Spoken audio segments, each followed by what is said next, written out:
All right, how about if we do the lightning round, which means we have 30 seconds each per question. Question number 11. Boy, how can we do fast questions? Question number 11.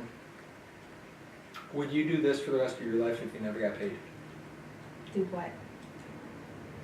Work in this environment, doing pools like this.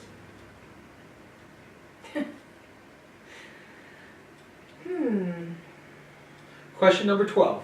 The long, Well, long and short answer is, when is the last time you got a paycheck? I know, it doesn't really I matter. haven't collected a paycheck in years and years and years and years. Right. Well, the reason I asked it was, you know, you hear people go, oh, if you find the thing that you love, you'll never work another day in your life. You do it because you love it, not because you want to make money. So that was kind of the play on that, is that it provides a lifestyle and a living and a style of life for us that's perfectly valued for us. But I thought I'd throw that as a question.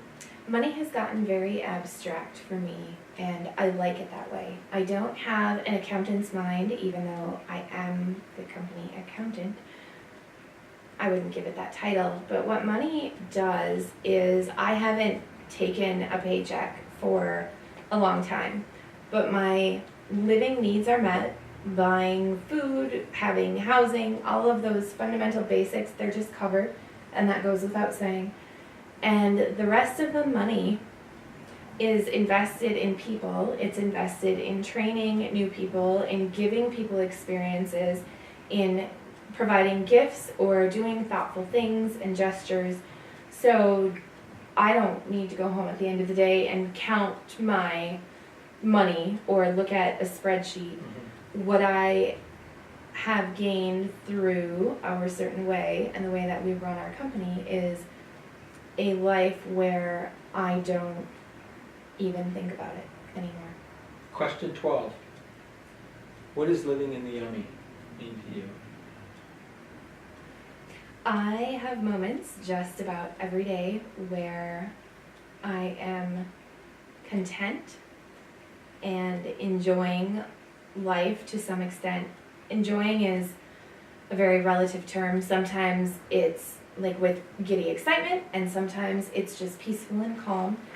And I often remark to myself or to those around me that I just have a good life. And it comes from maybe just a flicker of a thought that goes across my mind that's like, wow, I'm having this experience, or wow, like, look at the people and the things and the interactions that I get to have in my life. Question 13.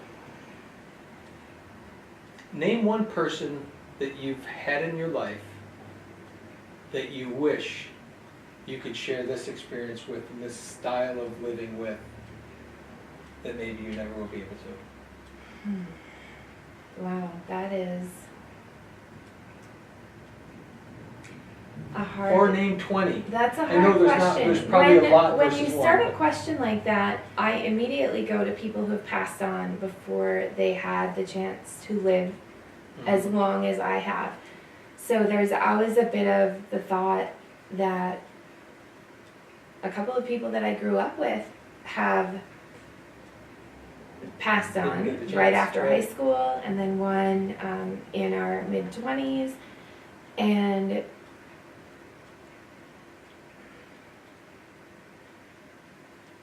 what I know is that some people, even when exposed to this certain way, this way of life, they could see it and not understand it or feel it at all.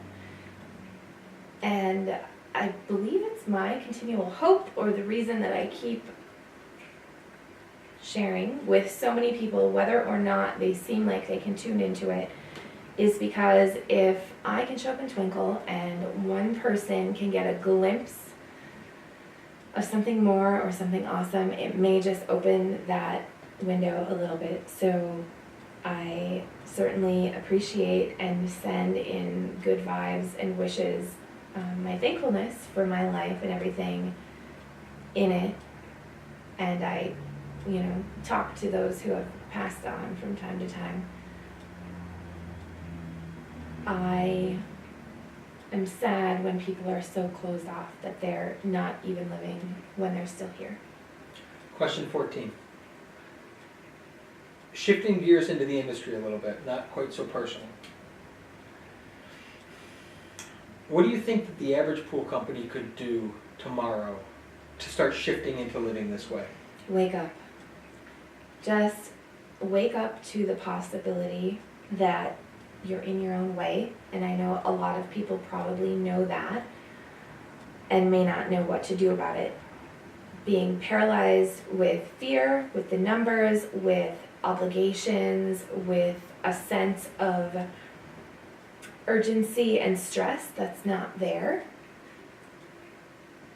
Just wake up to it. And by wake up, it's become aware that you have a choice, that you can choose how you approach everything, that if you're not making enough money, you can raise your prices. If you're trying to do everything for everybody, get very specific in what you are really gifted in and what your team is really gifted in, and do more of that, and set aside the fear. If you wake up from that, I think anything is possible. Question 15. Someone just starting on this journey that's in the pool industry, what's one thing they could do? Awareness obviously is one of them, but is there a physical thing that they could do to help open the eyes of either themselves or employees or people or somewhere surrounding them? Any just quick advice stuff? No. No quick advice. What would I suggest to somebody joining? How about a the book? industry? Would it be pick You up know, a book? Would it be? There's two parts. I think there's the industry part, and then I think there's the life part. And the industry part is cross-train in every way possible, which is something we started this year that we haven't done like this before, is every person is going to experience every other role, whether it's the construction team experiencing water chemistry and cleaning a pool, or the office staff going out to do that, or the construction team answering the telephone in the office. I think it's learn what everybody else's shoes look like so that you can know and appreciate yours, but you also develop a perspective about that. And then in life, turn off the news, quit reading the articles that are negative or naysayers, and focus only on filling your head with the sense of possibility and the stories of people that have made things possible. Question 16.